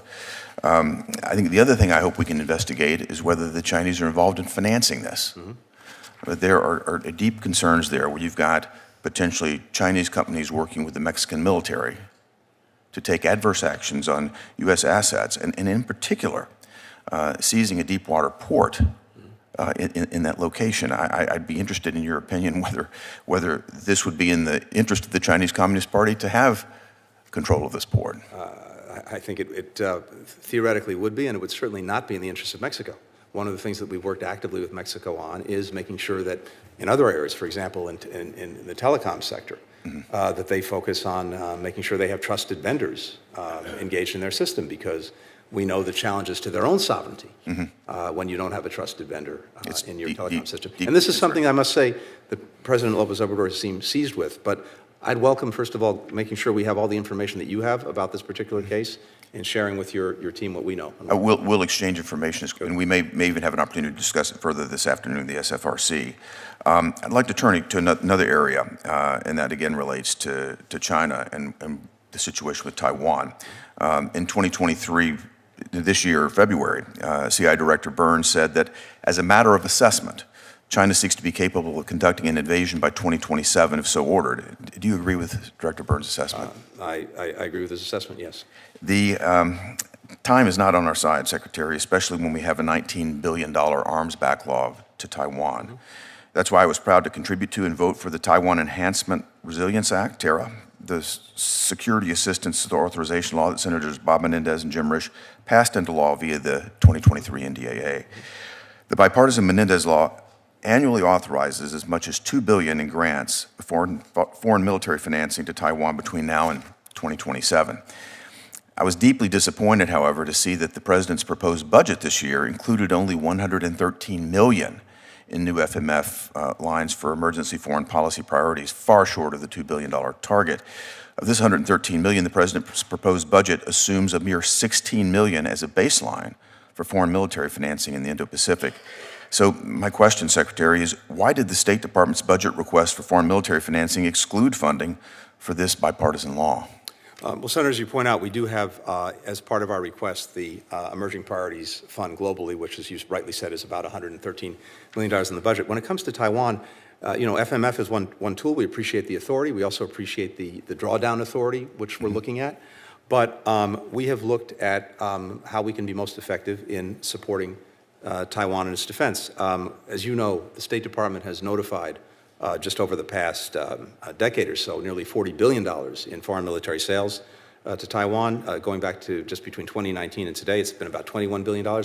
I have signed out more cases than any Secretary of State in history for Taiwan. Taiwan also increased its own defense budget by 11%, giving it the additional means to buy equipment necessary for its defense. Back to the original question, though, Yeah. Mr. Secretary. I'm sorry the time is so tight, but to the original question, the budget is far short of what you've been authorized. My question now is whether the PRC has said to you or to anybody that works at the State Department, any of our diplomats, that there is some sort of red line involved with us stepping up our foreign military finance. No, and to the extent they've ever tried to say anything like that, that's not something that we would obviously take into account. As I said, I've signed out more cases than any previous Secretary of State. The challenge that we have, is I think you've pointed to, is we do have a backlog, a very significant backlog that's built up. This fundamentally goes to production challenges that we have. I know that we're working on a bipartisan basis, working with industry to build up that production capacity. That is the long pole in the tent, and we need to address it. I'm very familiar with the foreign military sales process, and I would just say this. We learned we had an opportunity for deterrence with Ukraine. We didn't take it. We have the opportunity here. The Menendez Law actually is aimed at providing that opportunity to create deterrence there that could be significant. I encourage and look forward to working with you to do everything we can in that regard. Thank you, Mr. Secretary. Thank you, Mr. Chairman. Thank you, Senator Hagerty. Senator Van Hollen. Thank you, Mr. Chairman. Mr. Secretary, great to see you. And thank you for your support for the men and women at the State Department, including the Foreign Service as well as the Civil Service. A few years ago, I teamed up with my colleague, Senator Sullivan, and we passed, with the support of members of this committee in the Senate, the Foreign Service Families Act, which is designed to help us continue to retain and to recruit the finest diplomatic corps in the world. We're in the implementation process. My staff just met with your team yesterday. We're pleased with the progress that's being made, and I'm just asking for your assurance today that we will continue to implement those parts that are still in progress. Yes, absolutely, because it is critical that we be able to attract and retain the best talent available. This is an important component of that because this is something that you've known and lived more than as much as anyone. This is a family enterprise. It's not simply the Foreign Service officer that is there. It's the entire family. So we want to make sure that we are finding ways through the act to support them, to create greater opportunity for them, because that's the most effective way to attract and retain people. Thank you, Mr. Secretary. Let me turn now to the recent meeting between Putin and President Xi, which took place, of course, just days after the ICC confirmed what we knew, which is that Putin was a war criminal. This case based on the fact that they've abducted Ukrainian children and taken them forcefully to Russia. President Xi has reiterated the fact that that relationship between Russia and China knows, quote, no limits. The friendship knows no limits. You and others in the administration have warned of the possibility that China would start providing material military support to Russia in its fight against Ukraine, and that would be a red line that would trigger severe economic consequences in the form of sanctions. I'm glad you've established that very clearly. In order for that to be effective, we need to make sure our allies and partners are on board. That includes our European partners. It also includes our democratic partners like South Korea, Japan, Australia, others in East Asia and around the world. So my question is, do we have a break the glass plan? Because what we don't want to see happen is if China were to provide military assistance, that we're all fluttering around trying to figure out the way forward. Obviously, imposing economic sanctions on Chinese entities is tougher than on Russian entities, given the more interconnected nature of the economies. But do we have a break the glass plan with our partners in the event China were to provide military assistance to Russia? Thank you, Senator. Let me say two things quickly about this. First, as you noted, going back to day one of the Russian aggression, We have been very clear with Beijing about the serious problem that any material lethal support to Russia for the aggression against Ukraine would pose for us, and we believe for countries around the world. President Biden shared this directly with President Xi about 3 weeks into the aggression when they spoke by video conference. We've reiterated that. And as we've seen them consider it more actively in recent months, we have doubled down in making clear to them the serious problem that this would pose. But what's important is this, and it's to your point, it's not just us. When we shared with allies and partners some of the information we had about the active consideration that China was giving to providing this lethal material support to Russia, this galvanized a number of other countries, all of whom directly engaged senior Chinese leadership on the question. And so we're actively talking to them about what it is we would do in the event that that happened. But my hope is that China, having heard not just from us, but from many countries, including countries with which it's trying to curry more favorable relations, that it heard them and heard us and will not cross that line. Well, Mr. Secretary, I appreciate that. I just think it's going to be really important that we have in place a specific plan with our partners so that we are ready to go and that China knows we're ready to go, because the deterrent effect of that, I think, depends on their clearly understanding the impact. If I could turn now to the Israeli-Palestinian issue. Since the new Israeli government was formed, high-level members of our government have visited Israel, including yourself. Just a few days ago, President Biden had a phone call with Prime Minister Netanyahu. The readout from that call indicated that President Biden underscored the need to, quote, maintain the viability of the two-state solution, unquote, and the importance of abiding by the two agreements that the United States helped to recently broker between Israelis and Palestinians at Aqaba and later at Sharm el-Sheikh. Those agreements committed Israel to, I quote, stop discussions of any more settlement units for 4 months and stop authorization of any outposts for 6 months. Within days of the Aqaba agreement, as you know, Prime Minister Netanyahu rushed to disavow it, said that doesn't apply. And then just days after the meeting at Sharm el-Sheikh and after the phone call between President Biden and Prime Minister Netanyahu, the Knesset voted to pass a law to lift the ban on re-entering 4 settlements, including Homesh, that Israel had committed to evacuate 20 years ago. State Department spokesperson Patel said the move was, and I quote, inconsistent with Israel's recent commitments to de-escalating Israeli-Palestinian tensions, and said it was a clear contradiction of undertakings the Israeli government made to the United States. I'm assuming that you also support and endorse those comments made by the State Department spokesperson.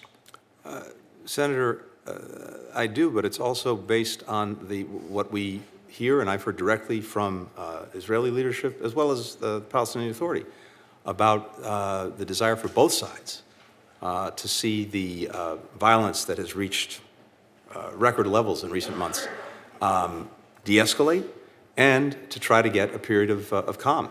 And that's clearly in the interest of both sides, and it's an interest that at least Prime Minister Netanyahu has expressed directly to me. And there are a number of things that go with that. You cited some of them. Mr. Secretary. If we see steps inconsistent with that, I think it does contradict what we believe both Israelis and the Palestinian Authority are seeking to do, and what they've said to us is in their own self-interest. Right. No, I appreciate that. Obviously, we need to see compliance on both sides, the Palestinian Authority and the government of Israel.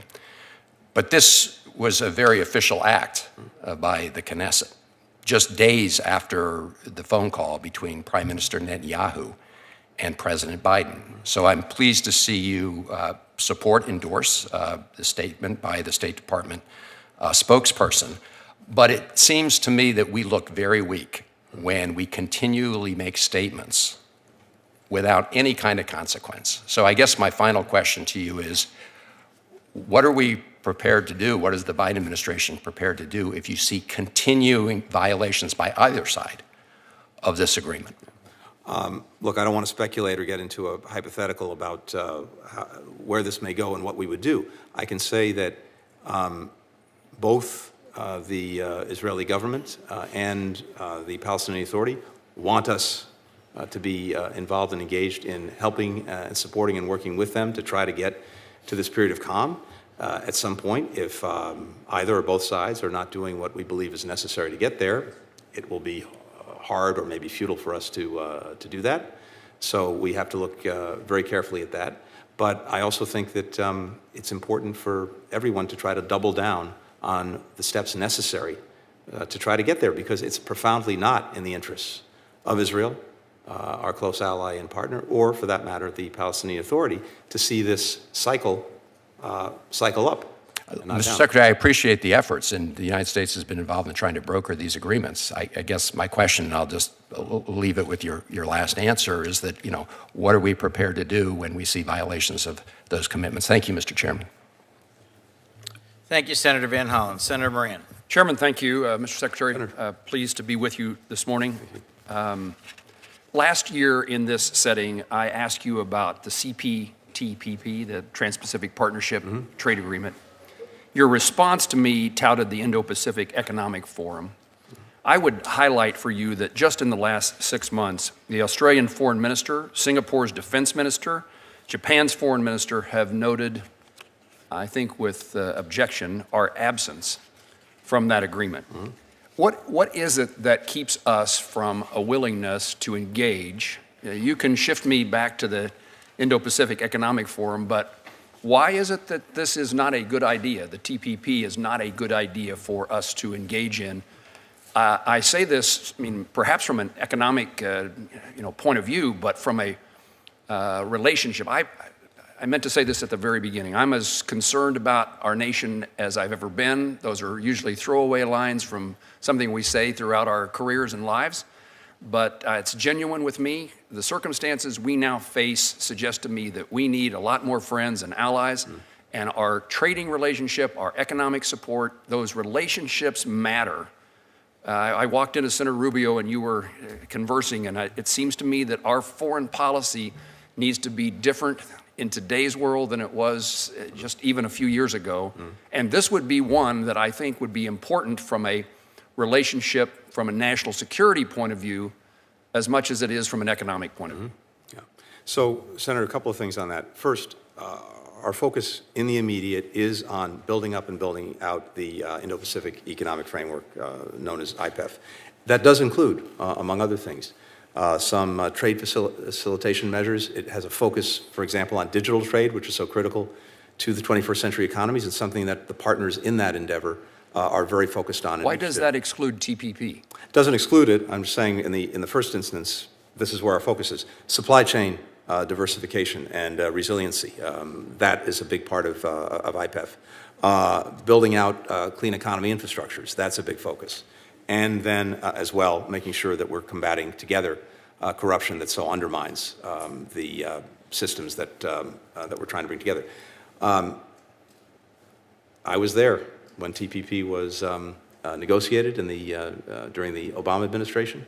I was engaged in that, and I think that in that moment, it was a very good endeavor, and one that I think both economically and strategically had real benefits. I think as it now stands, the world has moved on, and I think we have to focus in the first instance on what we can do and what we can build out and generate support for.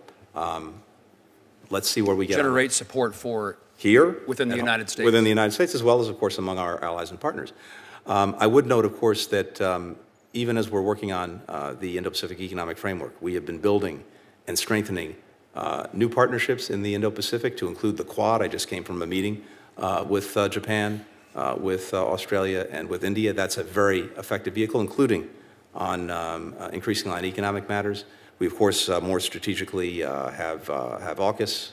President, as you know, just came from a meeting with the UK and Australia on that, and we have deepened and strengthened our engagement with ASEAN, including economically.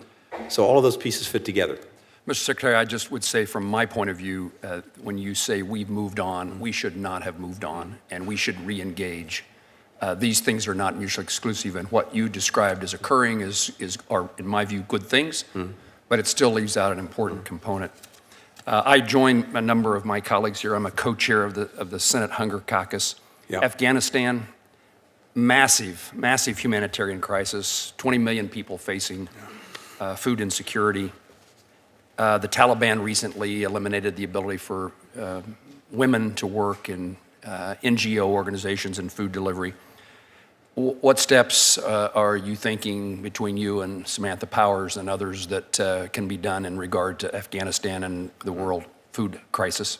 Yeah, Senator, you're right to point to this this huge challenge. We have been, even since the withdrawal from Afghanistan and ending the war, the largest single humanitarian contributor to Afghanistan, particularly when it comes to the fundamentals, the basics like food. We've been working relatively effectively through international partners, implementers, the United Nations, NGOs that were getting food where it was needed and getting other basic humanitarian support. I think there was a real concern in the first year about the possibility of Afghanistan as challenged, deeply challenged as it was, falling even further off the edge. That didn't happen in large part because we were able to sustain the assistance. The problem that we face now is exactly what you pointed to, the edicts promulgated by the Taliban preventing women from participating in the delivery of assistance. That violates a fundamental principle that we do not want to in any way ratify. But what's happening as a practical matter is that in many parts of Afghanistan, that edict is not being implemented, which means that where it's not being implemented, we're able to continue to have these groups support them providing assistance because women are still allowed to participate in its distribution. So that's what's going on right now. But look, I agree with you. The Taliban is taking steps that are digging an even deeper hole for the people of Afghanistan. This evening, a number of us will say goodbye to Ambassador Beasley, say hello and welcome to Ambassador McCain. Yeah. I'd use this opportunity to express my gratitude for the leadership of Ambassador Beasley. And, he's been remarkable. He has been remarkable, and to wish every best wish for Ambassador McCain. 38 seconds, Mr. Secretary. Last month, I sent a letter along with a number of my colleagues to Assistant Secretary Bitter, Consular Affairs. What needs to be done to improve the processing of visas? That's the nature of our inquiry. It can take over 400 days for a student to get an interview for an appointment. These are certainly strategic in relationship. They're family and humanitarian. Our office, I would guess, like most of my colleagues, has become a passport and visa office. We are a part of apparently the State Department with just hundreds. I see a report every week of what we call casework. Lots of many significant things. Visas and passports occupy a significant portion of our staff's time. We're willing and happy to do it, but there needs to be change at the State Department and Consular Affairs. Yeah, I very much appreciate that. And this is something that, Senator, we are, and I am absolutely seized with. As you know, we've had to build back from COVID. The system for doing the visas as well, by the way, here doing passports is very labor intensive. A lot of that labor, both in terms of contractors and State Department personnel, went away during COVID. We've had to build back, and that has not been without challenge. And we're very focused on dealing with the wait times that people are experiencing in countries and around the world. It affects primarily right now first-time visitor applicants. Processing times for categories that have a particular impact on the U.S. economy, students, temporary workers, maritime crew renewals, they are actually where they were before the pandemic, or actually better. For visitor visas, the median global interview appointment wait time is now under 2 months. That's the median. I don't want to say that there are not places of importance where it's longer, but the median time is under 2 months. That's half of what it was in a year ago in 2022. Most places, the wait times are actually much lower than that as a practical matter. We have 58 million foreign nationals who actually hold a valid multi-entry visitor visa, so they don't, of course, need to keep reapplying, and they can visit whenever. And in fact, most international visitors to the United States come to the United States without a visa because they're either Canadian or they're part of the visa waiver program. Again, that doesn't answer the problem for those who require visas. What we're seeing, I think, first 5 months of this fiscal year FY23, we've had a huge surge again in non-immigrant visas. We increased those by 18% over the same period in 19, before the pandemic. Many countries, like Mexico, like Brazil, we actually issued more tourist visas in FY22 than we did in FY19. India, which I know has been a particular concern to a lot of people, the wait time for first-time visitor visa interviews dropped 60% since January of this year, just in the last few months. And we've issued 60% more non-immigrant visas this fiscal year to date than the same period, again, going back to 19. It's a long way of saying, if you look at it comprehensively, there is significant progress and improvement. But there are clearly places where we need to do more to surge some of our assets.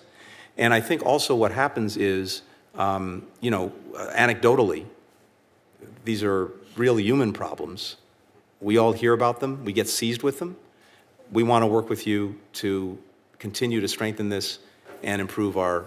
In that regard, would you think that your personnel at Consular Affairs, they have been helpful and appreciative of the circumstances that we and Thank you. the people we care about are in? Thank you. Thank you. Thank you, Senator Moran. We agree on an awful lot of trade policy issues. Senator Schatz, if good. Thank you, Mr. Chairman. I'm thrilled to be on this committee. Mr. Secretary, thank you for your service, and thank you for being here today. First question is, what's your level of confidence that Israel is in compliance with the Leahy Law? To the best of my knowledge, they are, and certainly it's something that we take very, very seriously everywhere around the world. And when we do the necessary vetting for foreign military sales or others, one of the key things we look at is Leahy Law compliance. So, to the best of my knowledge, they are. Thank you. I see that you have a new program, Strengthening Forest Conservation and Land Management Initiative, which is great. I care very deeply about international deforestation, especially commodity-driven deforestation. A kind of technical question. It's not obvious to me why you're dividing implementation between state and aid. So can you describe the theory of the case here? I'm actually happy to come back to you on that and make sure that I give you a fully informed answer. I can say generally two things. One, we're deeply committed to this and appreciate the leadership that you've shown on it. Just as by way of example, President Lula, as you know, was in Washington just recently to meet with President Biden. One of the things we focused on, of course, was dealing with the deforestation of the Amazon and indeed hopefully dealing with the reforestation as necessary. We're committed to that. We'd like to actually contribute to the Amazon Fund, something we'll probably need to work with Congress on. But as to the allocation of resources between state and AID, generally speaking, we are focused on, by we I mean the State Department, are focused on the policy and diplomatic aspects of working things.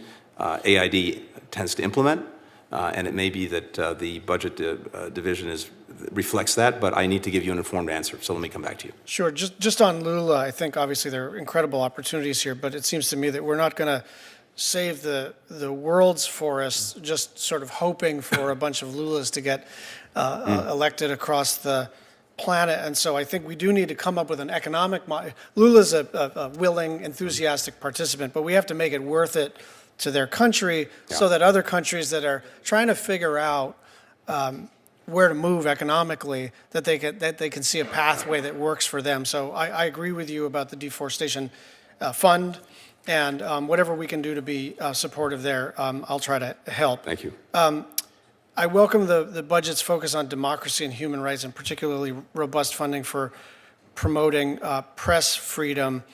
There's no dedicated envoy or office for press freedom, so how do you ensure that press freedom stays high on that list of priorities as your offices across the planet have so many things to contend with, and yet this seems to me to be part of the slide towards authoritarianism across the planet? it really is front and center on the agenda for a number of offices at the department, and by the way, for me. So this is something I've spent some time on, including making sure that I was speaking up and speaking out on World Press Freedom Day, but also making sure that programmatically we are putting in place the resources, the tools to defend press freedom, and that's exactly what we've done over the last couple of years. It was a key feature, and will, by the way, next week will again be a key feature of the Summit for Democracy. It's one of the critical pillars in that. We put in place, for example, funds to help the press that is being assaulted with lawfare in various places be able to have the funds to defend themselves. We put in place resources to help protect journalists who are actually under physical threat.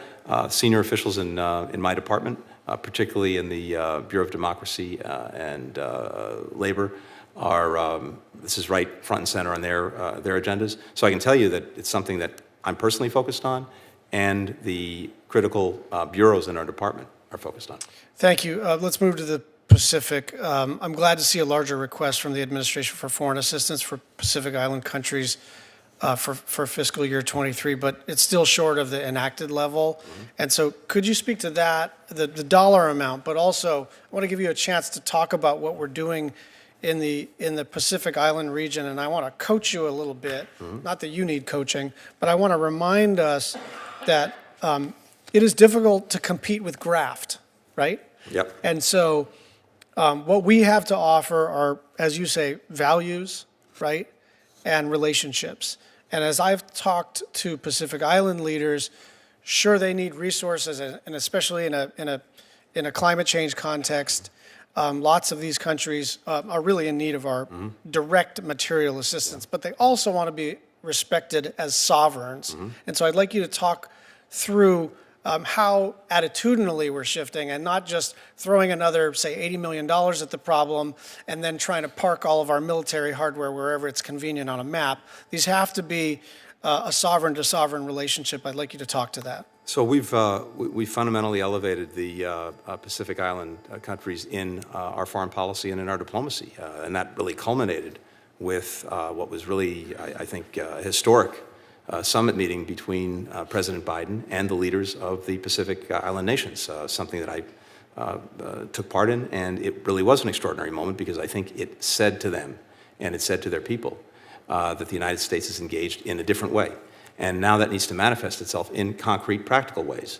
Our diplomatic presence, as you know, we opened in the Solomon Islands. We're looking at establishing 2 to 3 other embassies or outposts in the Pacific Islands where we've been absent for the last years. That is moving forward. It's also reflected in our budget.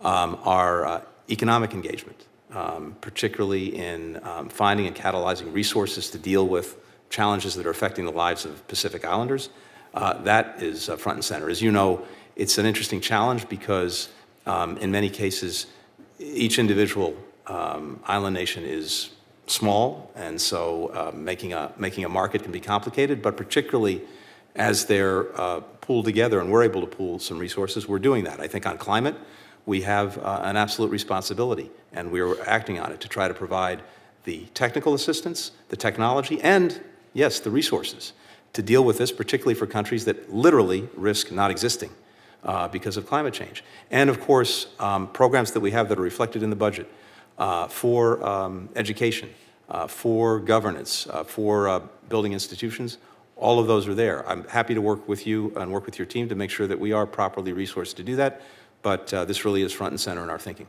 Thank you. Just one final thought on what's happening with climate. I think there are some cases, Kiribati is a good example, where they really might vanish. Yeah. But I think the less precipitous but just as bad scenario is saltwater inundation of the freshwater systems, of the irrigation systems. And so you can't drink water, you can't use water to farm, and then there's no economy at all, and none of these people have any place to go. So although I love what DFC is doing, and I love the opportunities to kind of envision economic growth, but the truth is some of these people need immediate assistance because they can't drink the salt water, and their runways are flooding, and so I think we need to race to their aid without precondition. Appreciate that. Thank you. Thank you. Mr. Secretary. Mr. Chairman. If you have 10 more minutes, rather than submitting a whole bunch of questions for the record, I'm going to quickly run through 5 topics. Of course. We have a noon vote. To the best of my knowledge, no other member of the committee is coming back. None of these will surprise you, but I thought it was worth the time since we have each other here. Let me pick up from the point that Senator Schatz was just making. The Development Finance Corporation, I think, is a big step forward. You're the chairman of the board. I'd love to hear, so I briefly want to talk about DFC, GFA, Conservation Foundation, PEPFAR Mexico. And I can start with the first 2 and get them disposed of quickly. The 20th anniversary of PEPFAR is indeed worth celebrating. I'm glad that you've prioritized it in your opening statement. We have some real work to do here to make sure that it remains authorized and robustly funded, and I look forward to working closely with you on that. I just spent the weekend in Mexico with a broad bipartisan group of senators and House members. We have an outstanding ambassador. We got 4 hours of the president's time, President Lopez Obrador, and his entire cabinet. And for the first 2 hours, he simply listened as members of his cabinet made presentations and members of our delegation engaged. I believe there is much more good news about our partnership and its potential in terms of border crossings and security, fentanyl interdiction, economic development, and some of the ways that our economies and our values and priorities align than one could easily discern from the cable coverage of this. But there are some real irritants in the relationship. Senator, can I just say very quickly, I very much agree with that. And we really have seen in many places our Mexican partners step up to including dealing with drug trafficking, dealing with the transnational criminal enterprises. But the problem is huge. They are resource deficient. And so I think we have to continue to work with them. We have restored the security dialogue that would have been held in abeyance. We're working very actively under that. We have a bicentennial framework, as we called it, to really move out on concrete cooperation. And again, we have seen seizures go up. We have seen the very active work to disband criminal enterprises. We've seen a very significant increase in Mexican law enforcement that has arrest authority by the creation of a National Guard. That's been important. And of course, on migration, they have been a critical partner. It doesn't answer the full problem, but absent that partnership, the challenge would be even greater. So, sorry to interrupt, but I think it's important, you're right, to underscore the fact that they are a vital partner. Never mind the fact that, one of our 2 largest trading partners in the world. A presentation at the Ministry of Foreign Affairs made it very clear that the recent initiative taken by the Biden administration to require an application, a legal process, crossing at a border point, brought down dramatically entrants from 4 different countries. That's right. I'm eager to work with you if I possibly can to support finding a path forward as we anticipate the end of Title 42 in the middle of May. So, DFC, you are the chairman of the board. Yes. How successful do you think we've been using this newly expanded tool? It's built on the base of OPIC, but it's got new equity authorities. It can do a whole range of things that we couldn't do before. I think this is a critical opportunity to crowd in private sector capital investment and de-risk it. Where are we making a difference? Where are we not? And what do you think we need to fix to make it really reach its potential? Yeah, so I fully share your view that the DFC is a critical tool, one that I think we're using increasingly effectively, and it goes to exactly the points that you're making. For the United States, the comparative advantage we have, if we do it right, is mobilizing, catalyzing the private sector. We obviously are not going to match China, for example, dollar for dollar coming from our taxpayers. And the DFC is a vital tool in doing that. I do think that there are a couple of critical additions that we could make to the DFC that would make it even more effective. And one, maybe the most important one from my perspective and our perspective, is lifting the constraints that require counting equity like a grant. Basically, what is most in demand, which are equity investments from the DFC, end up being what costs the most. And I believe if we do that, we will see its effectiveness in leveraging more private sector investment go up significantly. Well, I look forward to working closely with you on that. Your budget proposes a $2 billion mandatory to the DFC. That's right. While welcome, while engaging, that does not address the most important issue, which you're absolutely right, is a legal fix. That's right. To a scoring issue that is restraining this from being If you come to the party and everybody else has got equity investments and you've only got debt, you're the last person. And in a game of musical chairs, that often means we don't get to pick our partners, we don't get to drive and scope the project, we don't get to deliver on the values that are at the core of transparency and labor and environment that we would like to see. So I hope that in this year, in this authorizing process, in the Foreign Relations Committee, where you may well be this afternoon, this issue might also be discussed. Global Fragility Act, something Senator Graham and I crafted based on positive experiences with Colombia. It's an important tool, but the whole goal here was to, with state at the lead, have state AID and DOD jointly plan. Having recently visited Niger, as I know you did as well, likely heading back to coastal West Africa, there are places where we need to show this kind of prioritization. I think it's off to a slow start, and I'm concerned about the lack of active senior engagement from DOD. I want to make sure this isn't just viewed as another foreign assistance program, but instead as a framework that prioritizes states' leadership. What are you doing to get this off the ground right? How can I help? Yeah, I agree with you. This is a critical framework for us, and I think it has the very strong merit in making sure that we have a holistic, comprehensive, whole-of-government approach to dealing with fragility, because we know that just focusing on any one piece of this, security, foreign assistance, you take it, is not enough, doesn't answer the mail, and that's why I think this is was a very welcome thing. Yes, we have been working intensely on this. What I can tell you today is that I think very, very imminently forthcoming are the actual approved country plans by the president. So I think that will be an important step forward, and as I said, I think that is imminent.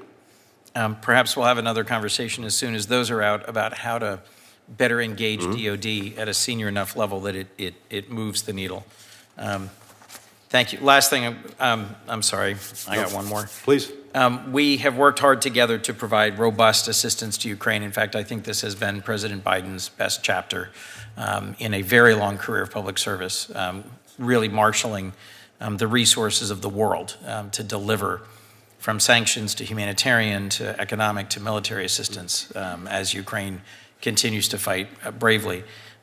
Are we doing enough to ensure proper oversight of our assistance and to avoid an unforced error, a challenge to sustaining our assistance through a lack of accountability and transparency? So again, I couldn't agree with you more. This is something we're intensely focused on precisely because we have an obligation to make sure that the taxpayers' money is being used the way it was intended to be used. And also, we certainly don't want to give those who may not want to sustain the support reason to move us in that direction. So we've been intensely focused on this. I've got on the ground right now in our embassy in Kyiv 45 people whose responsibility is to oversee the funds that we're providing to the government of Ukraine. That's just on the State Department side. DOD has its own people on the ground, including at our embassy, to make sure that the military equipment that we're providing is being used in the right way. The system that's in place is actually a very, very good one. And basically, when it comes to direct budget support, most of it goes through the World Bank. The World Bank has a system where the money is dispersed to reimburse based on receipts and approved expenditures, the money. The Office of the Inspector General did its first report on this that just came out a few weeks ago, and it found, and I don't want to quote it directly, but the bottom line finding was that we got very good marks on the oversight and making sure that the money was being spent well and that the processes are in place to ensure that. At the same time, there's also third-party validation. Deloitte is working within the Ministry of Finance in Ukraine to make sure that it has the systems in place to make sure that the money is being well used. And the final thing I'll say is this. We've seen President Zelensky go at challenges of corruption or misuse of funds in the government with a sledgehammer, removing very senior officials across multiple ministries who allegedly were involved in either corruption or improper oversight of funds. So I take that as a very good sign that not only are we seized with it, but the government of Ukraine is too. You talked with two different members about reforestation in Brazil and the Amazon and the importance of addressing climate in a meaningful way. One of the areas I think we could come together is around reforestation, and conservation, improving the management of wild and open spaces that are not yet overrun by people and poachers, particularly in South America and in Africa. A group of us, led by Senator Graham and me, but 4 others, introduced the U.S. Foundation for International Conservation Act. It would principally draw in philanthropic and private individual donations, set up a board that would have U.S. government, experts in the field, and donors prioritizing these funds for the long-term preservation of spaces that are genuinely at risk. Are you aware of it? Is it something you might support? Is it something we could work on together? I need to look at this very carefully. As you've described it, it certainly sounds like something that we'd want to support. Let me look at the details and come back to you. But Please. I think there's a lot of merit to that, particularly when it comes to making sure we're engaged now in places that are still open to being secured and preserved. So I'd welcome working on that. You just released the department's annual country reports on human rights practices. Yes. Closing question, where have we made the most progress? What have we left undone? Yeah. What should we do in the next 2 years to advance human rights? So, if you look at the report, I think it's, let me say diplomatically, a mixed picture. We continue to see democratic backsliding and backsliding on human rights in a number of countries. Something that we call out very clearly in the report. And, one of the things that's so important about the report is we apply the same lens, the same prism to friends, to competitors, to adversaries across the board. And, of course, we acknowledge our own challenges in that. At the same time, I think the report points out that in a number of places we've seen genuine progress, important progress. I think there are a number of countries, for example, where looking at some marginalized groups that have been particularly victimized, like the LGBTQI plus community, there's some countries where we've actually seen real progress in upholding or protecting their rights, just as there are other places where that continues to backslide in a significant way. So it's a mixed, I think it's a very mixed report, but what's important about it is it continues to put a spotlight on these challenges with the imprimatur of the United States government on it. I think it's a way of